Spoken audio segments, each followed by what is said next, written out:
Friends, एक बार फिर आपके सामने एक नई प्रेजेंटेशन लेके हाजिर हैं और जैसा कि आप स्क्रीन के ऊपर टाइटल देख सकते हैं, white collar crimes, blue collar crimes. ये टॉपिक मैंने सोशोलॉजी के हवाले से क्रिएट किया है। चलिए देखते हैं। मैं हूँ नौफल सफ़ान, ब्लॉग्स नौफल्स एकेडमी। अगर आपको मेरा वीडियो पसंद आ रहा है तो प्लीज़ लाइक और सब्सक्राइब जरूर कर दीजिएगा। देखिए, white collar crime. White collar crime is a term first coined by the sociologist Edmund Sutherland in 1939. Book name was White Collar Crime, who defined it as a crime committed by a person of respectability and high social status during his occupation. अब ये कहना क्या चाह रहा है यहाँ पे कि वाइट कॉलर क्राइम दरअसल वो क्राइम है जो कि कोई माशरे की, सोसाइटी की कोई जो है वो रिस्पेक्टेबल पर्सनैलिटी जो है वो किसी ओहदे के ऊपर रहते हुए उस क्राइम के लिए उसको ग्रैब नहीं कर सकते हैं, उसको उसके लिए इल्ज़ाम नहीं दे सकते हैं। White collar crime is a non violent crime where the primary motive is typically financial in nature. और ये वाइट कॉलर क्राइम दरअसल एक ऐसा क्राइम है जिसमें माली बदउनवानी की जाती है, यानी कि वो फाइनेंशियली जो है वो करप्शन की जाती है। चलें इसकी कुछ एग्जांपल्स देख लेते हैं कि crime white collar crime basically committed by a person of high social status and respectability in course of their occupation. इसकी एक मेन एग्जांपल तो यकीनन करप्शन है कि कोई अफसर रिश्वत की मद में जो है वो फ़ायदा दे दे, पैसे लेके जो है उसके को काम कर दे। तो ऐसे काम आप देखते हैं गवर्नमेंट इंस्टीट्यूशंस में तो बहुत ज़्यादा होते हैं।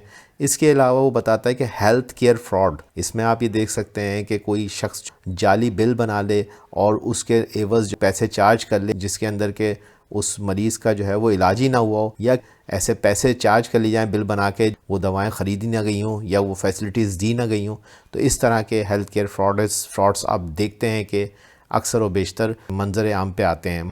मॉर्टेज फ्रॉड दरअसल किसी भी प्रॉपर्टी की रॉन्ग वैल्यूएशन करके गवर्नमेंट के, अक्सर आप जानते हैं कि गवर्नमेंट के ऐसे डिपार्टमेंट है जहाँ पे कि कोई चीज़ ख़रीदी या बेची जाती है तो वहाँ पे उसकी गलत वैल्यू जो है पुट की जाती है। यानी कि अगर एक चीज़ बहुत बड़ी कीमत की है तो उसकी कीमत थोड़ी सी दिखा के उसको ख़रीद लिया या बेच दिया जाता है और इस तरह से सरकार को नुकसान पहुंचाया जाता है। या ये सरकार के लिए नहीं, किसी कंपनी के लिए भी हो सकता है, किसी भी सूरत हाल में हो सकता है। ये भी वाइट कॉलर क्राइम है और आम तौर पे ये वही लोग करते हैं जो कि उस रिस्पॉन्सिबल कुर्सी के ऊपर बैठे हुए होते हैं, उनके पास इख्तियारात होते हैं और वो उन इख्तियारात का गलत इस्तेमाल करते हैं। सिक्योरिटी फ्रॉड जाहिर सी बात है इन्वेस्टमेंट के फ्रॉड्स हैं कि आपसे जो है वो गलत इन्वेस्टमेंट करा ली जाती है, आवाम से जो है वो गलत इन्वेस्टमेंट करा ली जाती है और वहाँ पे जो है वो धोखा दिया जाता है। इसी तरीके से मनी लॉन्ड्रिंग भी जो है एक बहुत बड़ा जो है वाइट कॉलर क्राइम है। मनी लॉन्ड्रिंग के अंदर आप पैसा जो है वो मुल्क से बाहर भेज देते हैं और मुल्क का पैसा जो है वो गलत नाजायज़ तरीक़ों से मुल्क से बाहर चला जाता है। ब्लू कॉलर क्राइम, अब देखिए वाइट कॉलर क्राइम तो आपने देखे कि वो एक हाई अफसरान होते हैं, बड़ी बड़ी कुर्सियों के ऊपर बैठे हुए होते हैं और वहाँ से वो ये क्राइम कर रहे होते हैं और ज़्यादातर इसमें फाइनेंशियली जो है मोटिव्स होते हैं वाइट कॉलर क्राइम के अंदर। लेकिन ब्लू कॉलर क्राइम दरअसल ये छोटे तबके के कोई भी शख्स कर सकता है। एक आम आदमी भी ब्लू कॉलर क्राइम में जो है वो मुलविस हो सकता है और ये बिल्कुल उलट है वाइट कॉलर क्राइम का। ठीक है जी।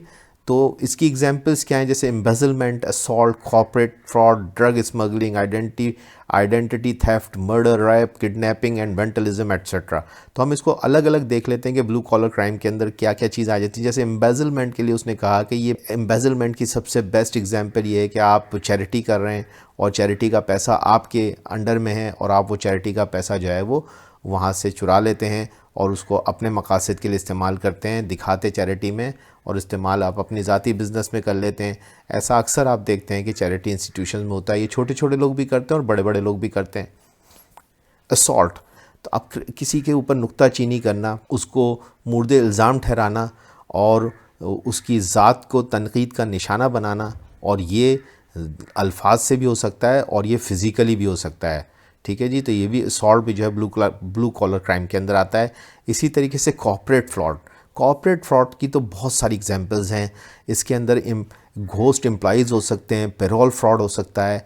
यानी कि घोस्ट एम्प्लॉइज़ का मकसद ये है कि आप एक ऐसी फर्म में काम कर रहे हैं जहाँ पे 50 आदमी नौकरी करते हैं, लेकिन आप दिखाते 60 आदमी हैं और 10 आदमियों की तनख्वाह है वो आप चुरा लेते हैं, वो होते ही नहीं है दर हकीकत। इसी तरीके पेरोल फ्रॉड ये है कि आप एक ऐसी सीट पे हैं जहाँ पे कि आप तनख्वाह देने के लिए ज़िम्मेदार हैं और आप देते तनख्वाह 10,000 है और उसके ऊपर लिखवा लेते हैं 15,000 उस मुलाजिम से।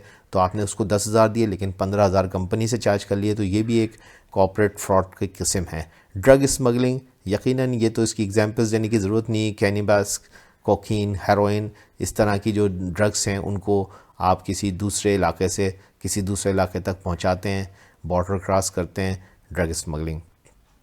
आइडेंटिटी थेफ्ट, अब ये आइडेंटिटी थेफ्ट आजकल बहुत ज़्यादा कॉमन होता जा रहा है जब से ऑनलाइन और इंटरनेट की यूजेज बढ़ते जा रहे हैं। डेबिट कार्ड फ्रॉड होता है, सोशल सिक्योरिटी नंबर मिसयूज़ हो सकता है, फ़ोन सर्विसिंग मिसयूज़ हो सकता है, फ़िशिंग हो सकती है।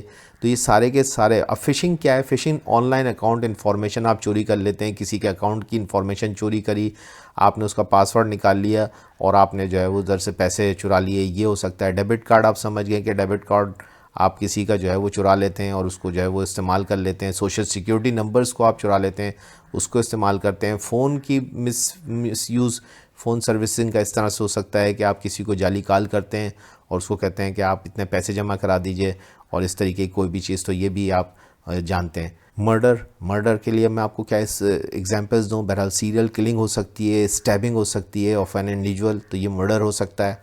रेप की मिसाल, रेप जो है दरअसल अनवांटेड और फोर्स्ड सेक्सुअल टचिंग या जो एक्टिविटीज़ हैं। किडनैपिंग फॉर रैंसम हो सकता है, यानी कि किसी को आप पैसों के लिए अगवा कर लेते हैं, या फिर टेररिस्ट किडनैपिंग भी हो सकती है, और भी कई तरह की किडनैपिंग्स हो सकती हैं। वेंडलिज्म दरअसल तोड़ फोड़ को कहते हैं। माशरे के अंदर आप तोड़ फोड़ करते हैं, जलाओ घेराव करते हैं, तो ये वेंडलिज्म होता है। बहरहाल setting small fires, smashing windows, painting, graffiti, यानी कि आप जो है वो किसी जगह पे जलाओ करें, स्मैशिंग विंडोज़, तोड़ फोड़ करें, खिड़कियां तोड़ दें, या जो है पेंटिंग, ग्राफिटी, यानी कि पब्लिक प्लेसेस के ऊपर, पब्लिक स्पेस के ऊपर आप जो है वो चॉकिंग कर देते हैं और दीवारों के ऊपर जो है वो चॉकिंग कर देते हैं, तो ये सारा का सारा वेंडलिज्म के अंदर आता है। तो ये मेरी प्रेजेंटेशन थी। अगर आपको मेरी प्रेजेंटेशन पसंद आई तो प्लीज़ लाइक और सब्सक्राइब कर देगा। Thank you very much.